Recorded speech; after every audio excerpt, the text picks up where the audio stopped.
नमो नमो प्रणाम। प्रणाम गुरुजी। जी नमो नमः। प्रणाम हरिहंताणं गुरुजी, नमो नमः। प्रणाम गुरुजी, नमो नमो नमः। सिद्धाणं नमो ऐर्याणं नमो वज्रायाणं नमो लोये संवसाहुणं यशो वञ्चनमुकारो सब्बपापप्पणासनो मङ्गलानं च सव्वेसिं परमं हवै मङ्गलम् अज्ञानतिमिरन्धानां ज्ञानञ्जनशलाकया नेत्रम् उन्मीलितं येन तस्मै श्रीगुरवे नमः।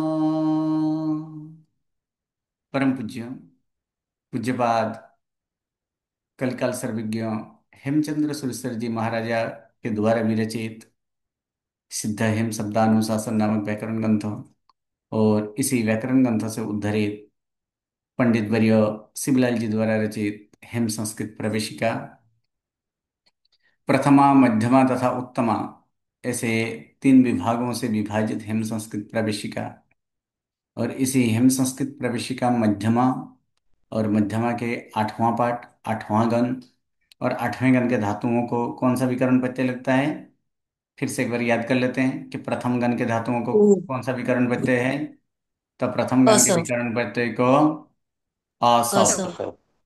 फिर चौथे गण के धातुओं को यश। यश।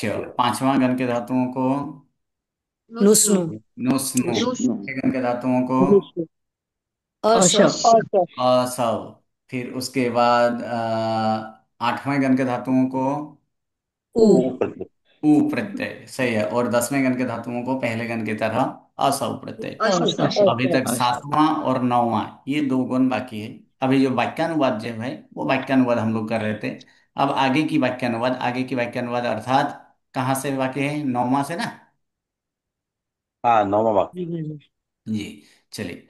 यथा धेनु सहस्रेषु वत्सु विन्दति मातरम् तथा पुरा कृतं कर्म कर्तारमनुगच्छति। यथा सहस्र यथा धेनु सहस्रेषु वत्सो विन्दति मातरम् तथा पुरा कृतं कर्म कर्तारमनुगच्छति। चलिए इसका पदच्छेद कर लेते हैं पहले। यथा धेनु सहस्रेषु। धेनु। धेनु सहस्रेषु ये एक समास है। तो नीचे जैसे कि घटानाम विंशति, क्या क्या था वहां पर, घटानाम विंशति, उसी प्रकार यहां पर क्या करेंगे कि धेनु नाम सहस्रानी, धेनु नाम सहस्रानी इति धेनु सहस्रानी और तेसु, तो क्या हो जाएगा धेनु सहस्रेषु अर्थात हजार गायों में, ऐसे अर्थ करना है। ठीक। वत्सः विन्दति मातरम तथा पुराकृतम कर्म कर्तारम कर्तारम् अनुगच्छति। अनुगच्छति। ठीक है। चलिए इसमें अगर देखें और एक समास यहाँ पर है कि पूरा कृतम, यानी पूर्वे कृतम इति पूरा कृतम। क्या होगा, पूर्वे कृतम या तो प्राक कृतम इति पूरा कृतम। प्राक अर्थात पहले, पहले किया गया जो है वो क्या होता है, पूरा कृतम। ठीक है। चलिए तो यहां पर क्रियापद देखेंगे तो एक क्रियापद क्या है, बिंदति, और दूसरा क्रियापद गच्छति। अनुगच्छते। गच्छति नहीं, क्या है, अनुगत। अनुगच्छति। ये दो क्रियापद यहाँ है। तो दो वाक्य है, तो पहला वाक्य से बिंदति से स्टार्ट करेंगे। बिंद धातु में क्या क्या है, इसमें धातु क्या है, विद धातु है। क्या है, विद धातु है, छठे गण का है। और नौ का इसमें क्या होता है, नौ का आगम होता है। आगम। और नौ का आगम होने के कारण रूप क्या हुआ है, बिंदति। बिंद धातु का अर्थ क्या होता है, प्राप्त करना। ठीक है। तो यहाँ पर बिंदति अर्थात यहाँ पर ये क्या है, वत्स। वत्स का मतलब क्या लेना है, बछड़ा। बछड़ा। क्या है कि बछड़ा प्राप्त करता है। ठीक है। किसको प्राप्त करता है? मातरम, मातरम। यानी माता को। माता। ठीक है। यानी मातरम किसका रूप है? तब मातृ शब्द का रूप है। मातृ। मातृ शब्द का रूप क्या होता है? माता, मातरौ। मातारो, मातर। मातारह, मातरः। मातरम होता है ना। मातरम। मातरम जी। हाँ, मातरम मातरम तो मातारौ। ये द्वितीय एक वचन, यानी किसको? तब माता को। माता कौन? को। बछड़ा माता को प्राप्त करता है। किसमें? तो धेनुनाम सहस्र, यानी धेनुनाम सहस्र, अर्थात यहाँ पर धेनु सहस्र ये समास है, यानी हजार गायों में।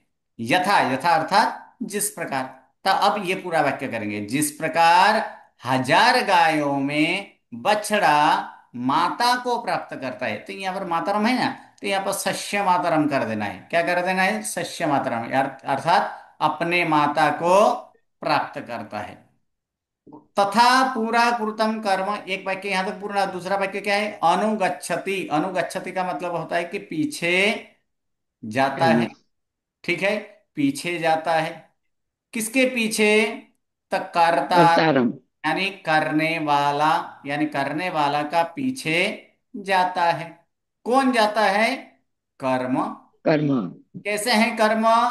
तो पूरा कृतम, पूरा कृतम। यानी पहले किया गया कर्म से। ठीक है, पहले किया गया कर्म। तथा, तथा अर्थात उसी प्रकार। उसी प्रकार। उसी प्रकार। तो क्या करेंगे? तो जिस प्रकार हजार गायों में बछड़ा अपने माता को ढूंढ लेता है, या तो फिर क्या करेंगे इसमें प्राप्त करता है, उसी प्रकार पहले किया गया कर्म। यहां पर और कोई ग्रंथ में ऐसे भी है, शुभाशुभम। क्या है? पूरा कृतम शुभाशुभम कर्म। कैसे? तब पहले किया गया शुभ अशुभ, शुभ अथवा अशुभ ऐसे कर्म कर्ता के, अर्थात करने वालों का क्या करता है? अनुसरण करना। पीछे। अनु प्लस गम धातु का अनुसरण करना भी अर्थ होता है, अर्थात अनुसरण करता है या तो पीछे जाता है। ठीक है।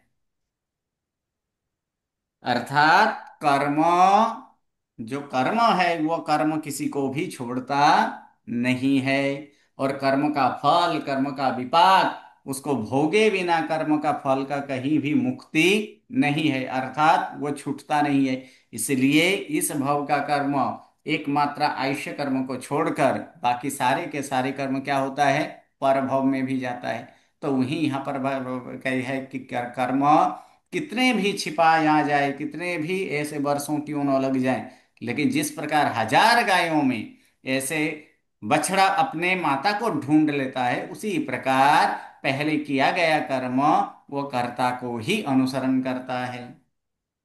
चलिए उसके बाद 10वां।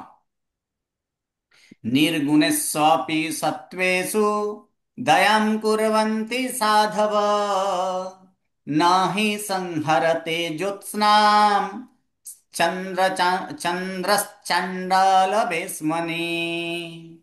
निर्गुणेष्वपि सत्त्वेषु दयां कुर्वन्ति साधव, न हि संहरते ज्योत्स्नाम् चंद्रश्चंडालवेश्मनि। चलिए इसका पदच्छेद करेंगे। तो पदच्छेद इसका क्या होगा? निर्गुणेषु निर्गुणेषु अपि। अपि। निर्गुणेषु अपि, यहां पर अस सर उ का क्या हो चुका है? वो हो चुका है। ठीक है। वह।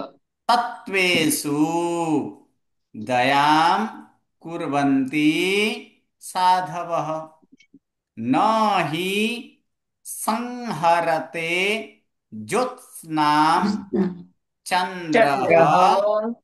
चांडाल। चांडालवेश्मनि। समास है। क्या है? चांडालवेश्मनि, ये एक समास है। सबसे पहले तो यहां पर क्रियापद देखेंगे, तो क्रियापद क्या है? कुर्वन्ति। एक क्रियापद, एक क्या है? कुर्वन्ति। दूसरा क्रियापद क्या है यहाँ पर? संहरते। संहरते। संहरते, यहाँ पर कुर्वन्ति में कौन सा धातु है? क्रू धातु। क्रू क्रू धातु। धातु, आठवें गण का क्रू धातु, अन्य पुरुष बहुवचन। ठीक है। बहुवचन। क्योंकि कर्ता कौन है? के कुर्वन्ति, तो साधवः कुर्वन्ति, के कुर्वन्ति साधव। साधवः कुर्वन्ति। साधव। यहाँ भी अभी हम लोग एक देखे कि एक यहाँ पर समास है, कौन सा? चांडाल वेश्मनि। बरोबर, चांडाल वेश्मनि जी अर्थात चांडालस्य लस्य वेश्म रेशमणि वेश्मनि, वेशमन क्या हो जाएगा? वेशमन चांडाल वेश्मनि। पूरा हाँ, बेस्मन कर बेस्म कीजिए, बेस्म बेस्मन शब्द है ना, बेस्म कीजिए। यानी क्या होगा? ओके चांडल बेस्म होगा, चांडलस्य बेस्म इति चांडल बेस्म। और तस्मिन तो जी क्या होगा? चांडल बेस्मनि। जी वेस्टमनी। अब यहाँ पर पहला क्रियापद क्या है? कुर्वन्ति। कुर्वन्ति अर्थात करते हैं। ठीक है।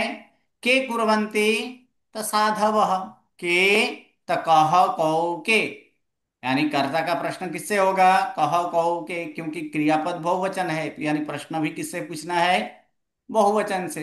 अर्थात के कुर्वन्ति, जवाब क्या आएगा? साधवः साधवः कुर्वन्ति। साधवः काम कुर्वन्ति। दयां कुर्वन्ति हाँ, साधवः दयां कुर्वन्ति। केषु येषु साधवः केषु दयां कुर्वन्ति? सत्वेषु निर्गुणेषु। नहीं सत्वेषु सत्वेषु सत्वेषु सत्वेषु। शु कथम भूतेषु सत्वेषु? तो निर्गुणेषु निर्गुणेषु शु सत्वेषु। ठीक है। तो ये पूरा क्या है कि साधवः निर्गुणेषु अपि सत्वेषु। साधवः निर्गुणेषु सत्वेषु अपि, ठीक है, दयां कुर्वन्ति। साधवः निर्गुणेषु सत्वेषु अपि दयां कुर्वन्ति। अर्थात साधु क्या करते हैं? दया निर्गुण करते हैं। प्राणियों दया पर किसके भी ऊपर?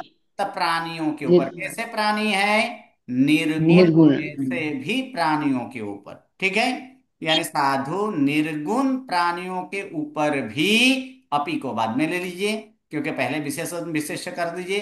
अर्थात साधु निर्गुण प्राणियों के ऊपर भी क्या करते हैं? दया करते दया हैं। करते हैं ठीक है, दया करते हैं। किस प्रकार? तो उसका नीचे यहाँ पर कारण, यहाँ पर वो किस प्रकार करते हैं, तो वो यहाँ पर दिया गया है कि जिस प्रकार चंद्र, चंद्र अर्थात चंद्रमा, जिस प्रकार चंद्रमा चांडल बेसमनी ज्योत्स्नाम न ही संहरते, तथा उसी प्रकार साधवः निर्गुणेषु सत्वेषु अपि दयां कुर्वन्ति। ठीक है। अर्थात चंद्र चांडल बेसमनी, अर्थात चंडल के घर यानी घर में ज्योत्स्नाम अर्थात चांदनी को, ठीक है, चांदनी को न ही संहरते, अर्थात यानी न संहरते, यानी संहरण करता नहीं है। अर्थात क्या बोला जाता है उसको? संहरण करना यानी ले लेना, यानी लेता नहीं है। ठीक है। चंद्र चंडल रोकता के रोकता ऊपर। नहीं है हाँ जी। रोकता नहीं है ये भी कर हाँ, सकते रोकता रोकता नहीं नहीं है ये है, भी कह ऐसे सकते भी, ऐसे भी हाँ हो हाँ सकता है। चांदनी को रोकता नहीं है, ही अर्थात वास्तव में, कि वास्तव में चंडाल के घर ऊपर या तो चंडाल के घर पर चंद्र चांदनी को रोकता नहीं है, उसी प्रकार साधु निर्गुण प्राणियों के ऊपर भी क्या करते हैं? दया करते दया हैं। करें इसलिए दया करना बहुत ही जरूरी है। ऐसे तो अलग ग्रंथ में भी अथवा अलग अलग जगह में भी कहा गया है कि दया करना ही चाहिए। तुलसीदास भी कहते हैं। क्या है उसका एक दोहा है ना? हम्म,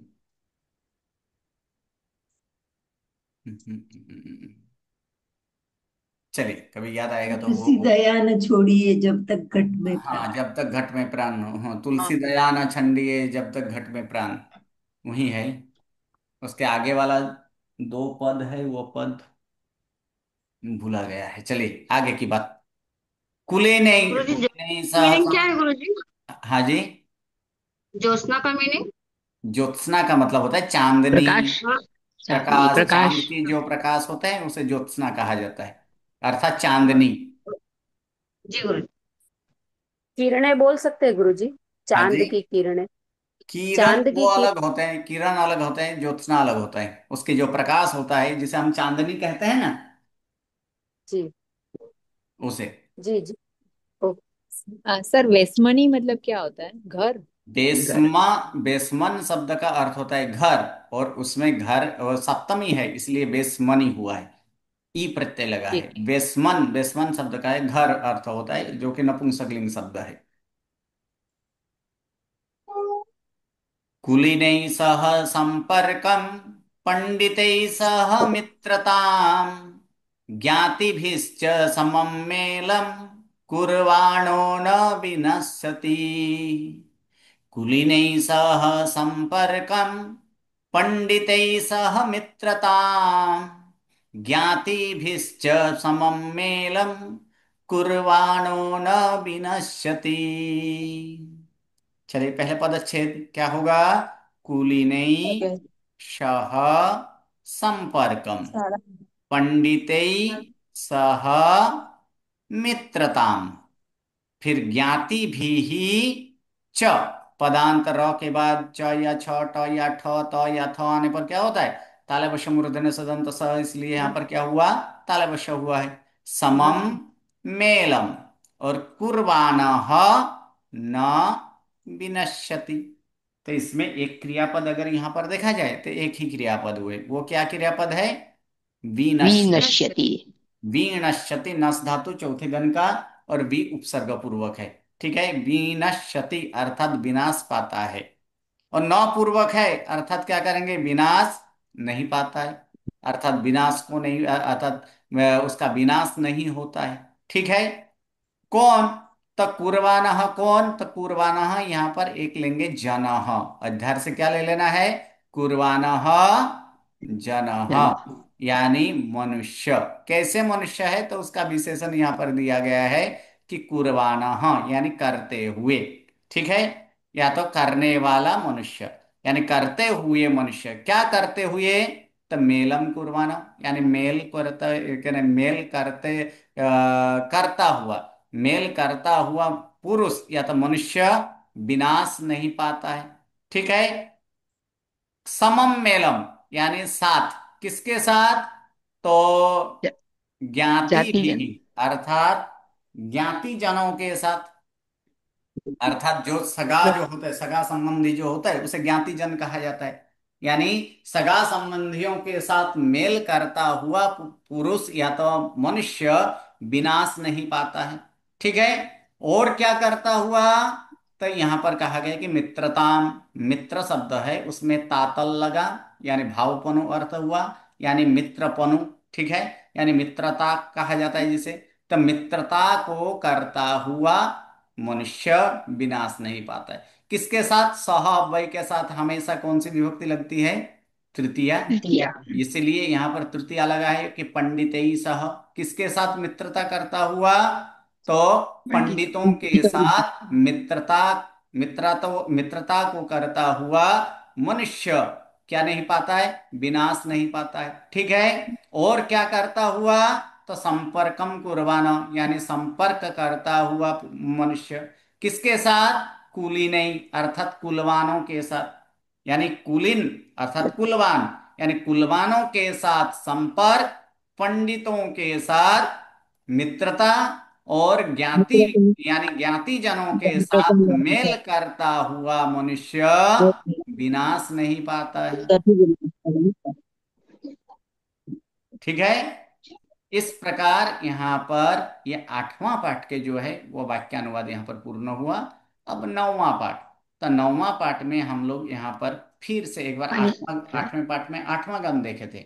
अब नौवां पाठ जो है, नौवां पाठ में नौवां गण देखेंगे। और नौवें गण के धातुओं को यहाँ पर नासना विकर्ण प्रत्यय लगेगा। क्या विकर्ण प्रत्यय लगेगा? नासना। तो नासना विकर्ण प्रत्यय कैसे हैं तो वो भी हम लोग देख लेते हैं। प्रत्यय क्या है यहाँ पर? ना, एक्चुअल ना प्रत्यय है, और उसका मूल प्रत्यय क्या है? स्ना, अर्थात जिसे क्या कहते हैं हम लोग? नाचना। तो अर्थात इसमें भी सौ का ईत हुआ है कि नहीं हुआ है? हुआ है। कुर्बाणों का मीनिंग क्या होगा? कुर्बान गुरुजी मिच्छामि दुक्कडम कुर्बाणों। कुर्वाण, कुर्बाणों ये ना विनश्यति। वर्तमान कृदंत है। क्रू क्रू धातु का अर्थ क्या अनानस, है? अनानस लगा है। क्रू धातु का अर्थ क्या वो है? करना। करना। करना। तो क्रू धातु में आना आनास लगा, यानी कुर्बानो है वर्तमान कुदंत, यानी करता हुआ। विनाश नहीं पाता। चलिए, ठीक है। स ईत है, अर्थात ये प्रत्यय भी कैसे हैं? सित प्रत्यय है ना। तो ये भी ये। सित प्रत्यय है, लेकिन ये क्या है? वित सिवाय के सित है, अर्थात अवित सित हुआ। तो अब जी। ये वित सिवाय के सित प्रत्यय लगने पर गुण होता है? नहीं नहीं। होता है, क्योंकि वित सिवाय के सित प्रत्यय किसकी तरह है? गीत की गीत गीत। तरह। गीत की तरह। तो गीत की तरह है, तो गीत प्रत्यय होने के कारण इसमें गुण होगा। धातु में नहीं। तो धातु नहीं। का गुण नहीं होगा। अब धातु में तो इसका गुण, धातु का तो गुण नहीं होगा। क्या अब तक जो देख रहे हैं कि प्रत्यय विकरण प्रत्यय का इसमें आगे आगे वाला में गुण हुआ था, पांचवें गण में क्या था? नुस्नु, तो नुस्नु का उ का गुण होता था। इसी प्रकार आठवें गण का उ प्रत्यय, उ विकरण देखे उसका गुण होता था। तो इस प्रकार इसमें नासना का आ का गुण होगा कि नहीं? होगा। होगा ना, नहीं होगा। होगा। अरे नहीं नहीं। होगा। गुण नहीं, गुण किसका क्योंकि होता नामी है? गुण चाहिए। नामी सर का होता है ना। नामी का। हाँ, ये बोलिए। जबकि ये अ जो आ है, तो आ क्या है? अनामी है। हाँ, अनामी, नाम। अनामी, अनामी। अनामी है, तो ये तो इसका गुण कैसे होगा? तो इसमें गुण नहीं होगा। का नहीं होगा। ना तो धातु में गुण होगा, और ना ही हम्म। विकरण प्रत्यय का इसमें गुण होगा। तो ये धातु में भी नहीं है, विकरण प्रत्यय में भी नहीं है। तो उसी को यहाँ पर दिया गया है कि कर्तर, ये नौवें गण के धातुओं को क्रयादि धातु कहा जाता है। क्या कहा जाए? क्रयादि। क्रयादि अर्थात क्री जिसके आदि में हो। तो इसमें प्रथम धातु क्या है? इसमें क्री धातु है। और क्री धातु होने के कारण क्रियादि, क्रियादि यानी अश्वसर के नियम से ई का क्या हो जाएगा? ये हो जाएगा, यानी यह। क्रियादि यह। धातु कहा जाता है। ठीक है। तो जैसे हम लोग पहले देखे, पांचवें गण के धातु को कौन से गण के धातु कहा गया था?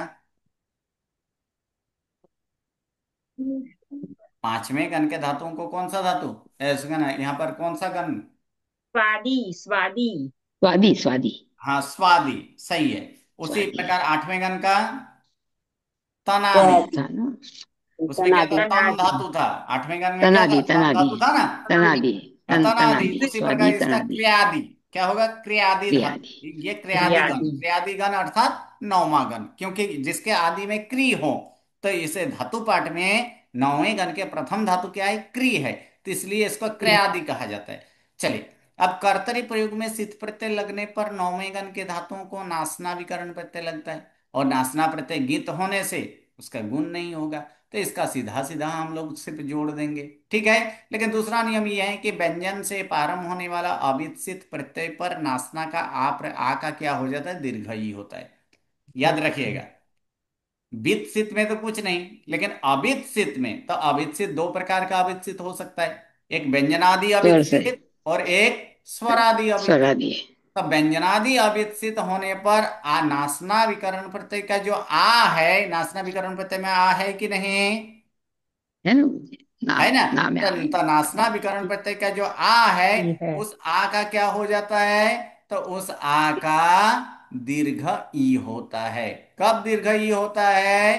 कि व्यंजनादि दीर्घ अविकसित लगने ई। पर।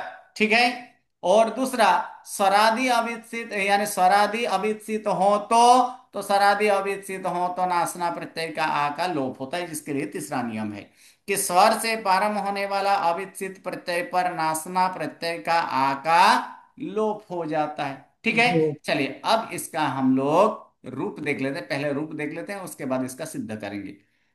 प्रथम उत्तम पुरुष एक वचने क्रीणामि, द्विवचने क्रीणीवः, बहुवचने क्रीणीमः, मध्यम पुरुष एक वचने क्रीणासि, द्विवचने क्रीणीथः, बहुवचने क्रीणीथ, अन्य पुरुष एक वचने क्रीणाति, द्विवचने क्रीणीतः, बहुवचने क्रीणन्ति।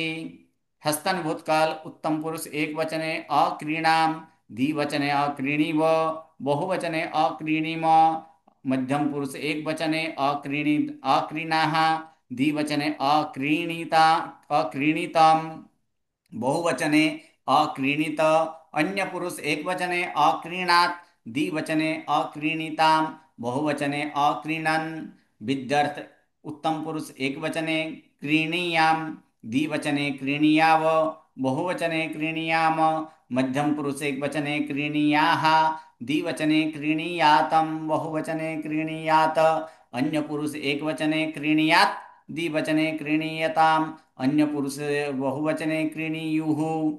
आज्ञार्थ उत्तम पुरुष एक वचने क्रीणानि, द्विवचने क्रीणाव, बहुवचने क्रीणाम, मध्यम पुरुष एक वचने क्रीणीहि, द्विवचने क्रीणीतम, बहुवचने क्रीणीत, अन्य पुरुष एक वचने क्रीणातु, द्विवचने क्रीणीताम, बहुवचने क्रीणंतु। कुछ है ही नहीं, सिर्फ दो याद रखना है नियम।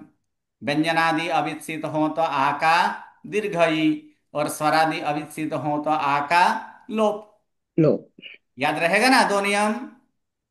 हम्म, तो चलिए, इसी का यहां पर हम लोग करते हैं क्री धातु। क्री प्लस कौन सा विकर्ण प्रत्यय है?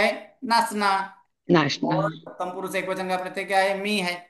ठीक है, ये तो व्यंजनादि प्रत्यय है लेकिन अबित नहीं है। मी कैसे है? विच्छित। मी मिब, विच्छित। अर्थात ये विच्छिद है, वित- इसलिए इसमें आ का दीर्घ ई नहीं होगा। तो इसका पद बना देते हैं, तो पद क्या बनेगा? क्रीना क्रीना नाम मी। मी। उसके बाद एक ही पद में रहे हुए रस, रस और रू वर्ण और नौ के बीच में क्या हो? ल, च वर्ग, ट वर्ग, त वर्ग, तालव्य और मूर्धन्य सिवाय के कोई भी अक्षर आए तो इसमें क्र, क्र का यहाँ पर विश्लेषण कीजिए। क प्लस र प्लस दीर्घ ई आएगा ना, क्री। उसके बाद क्या है? तो नौ प्लस आ। तो अब देखिए, र और नौ के बीच में क्या क्या नहीं होना चाहिए? ल, ल है, र नौ के बीच में ल है? नहीं है। च वर्ग, ट वर्ग, त वर्ग, तालवश्य और दंतस्य, इनमें से कुछ भी है? नहीं है, क्योंकि नहीं। जितने सारे अक्षर बोले हुए से वे सारे का सारे व्यंजन है। जबकि ये र और नौ के बीच में क्या आ रहा है? स्वर। स्वर आ रहा है, इसलिए नौ का क्या हो जाएगा? अण। अण। अर्थात क्या हो जाएगा इसका रूप? क्रीणामी। ठीक है। अब वस प्रत्यय, तो वस प्रत्यय लगाएंगे, क्री प्लस नासना प्लस वस। अब वस कैसे हैं? अविकसित की विकसित? अविच से अविकसित। व्यंजनादि की स्वरादि? व्यंजनादि। व्यंजनादि। तो व्यंजनादि अविकसित होने पर नासना धातु, नासना प्रत्यय विकर्ण प्रत्यय का आ का क्या होगा?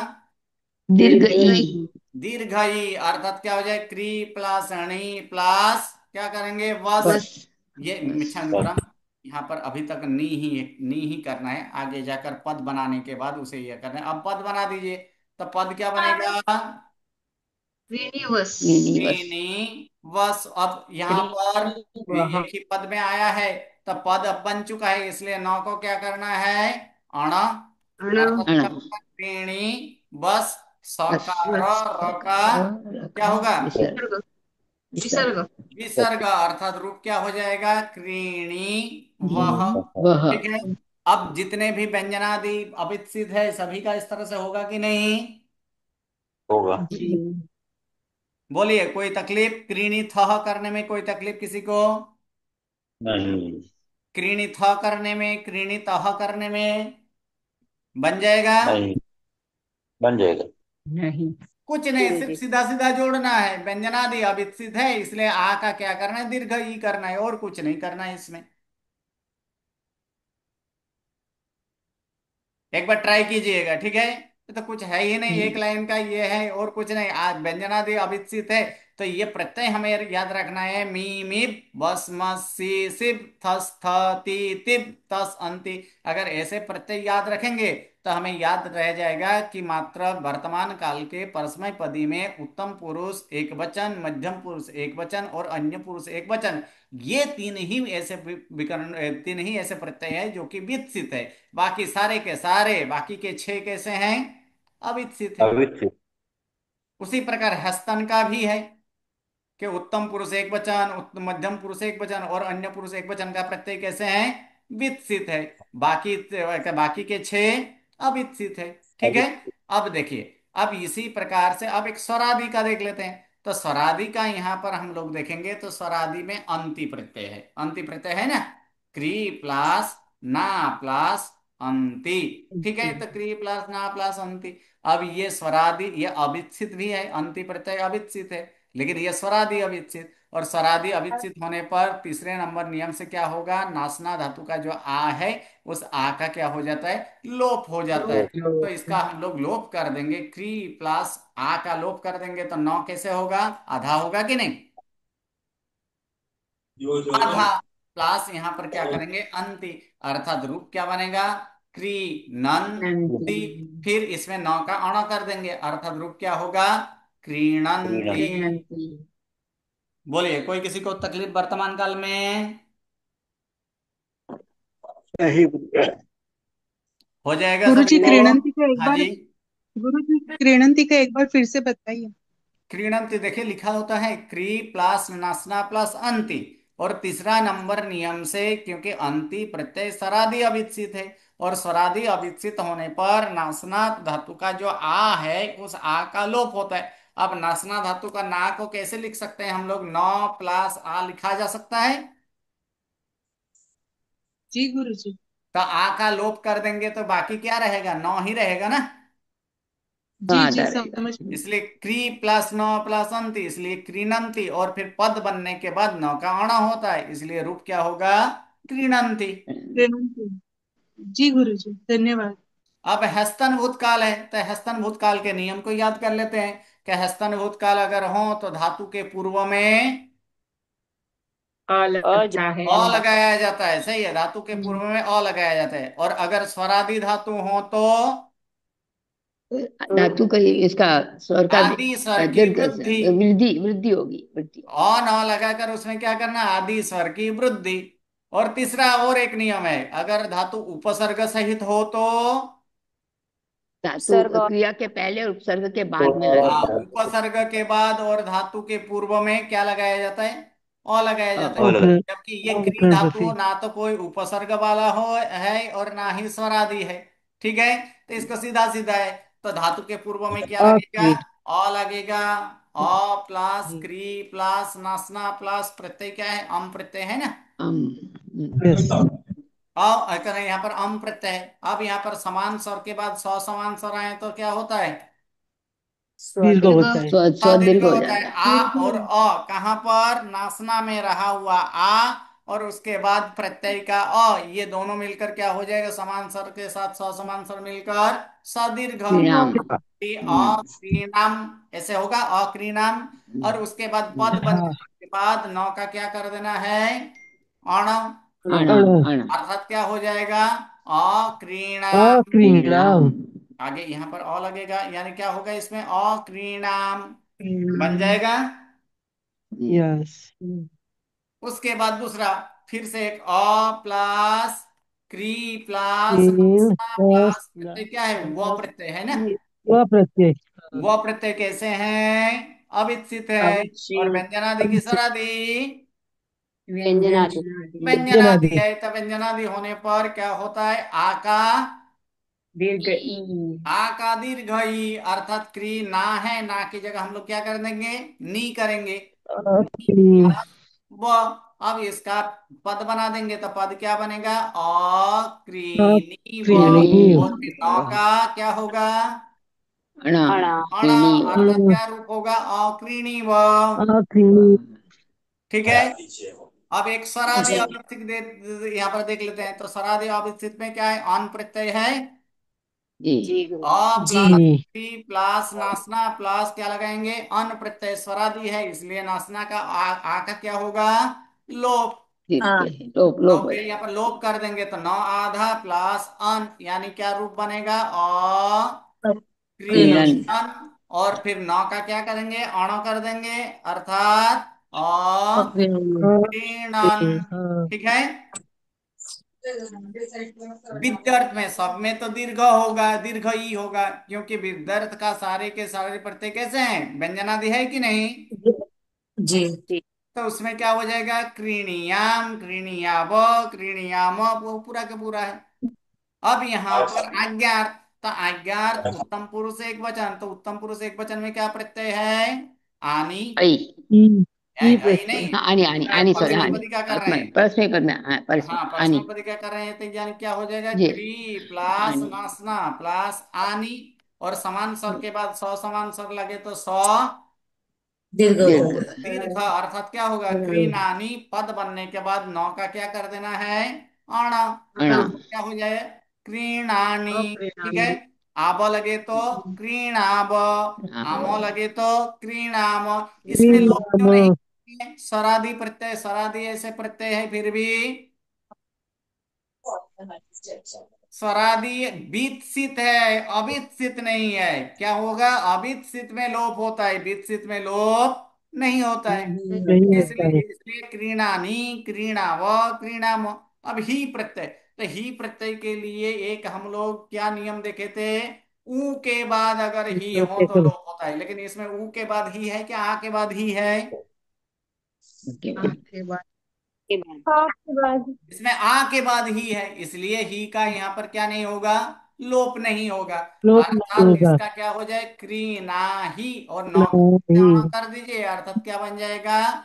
मिच्छा आ का दीर्घ ई बनेगा ना, यानी क्या हो जाए? क्रीणी ही। और इसमें नौ का अणा कर दीजिए, यानी क्या होगा?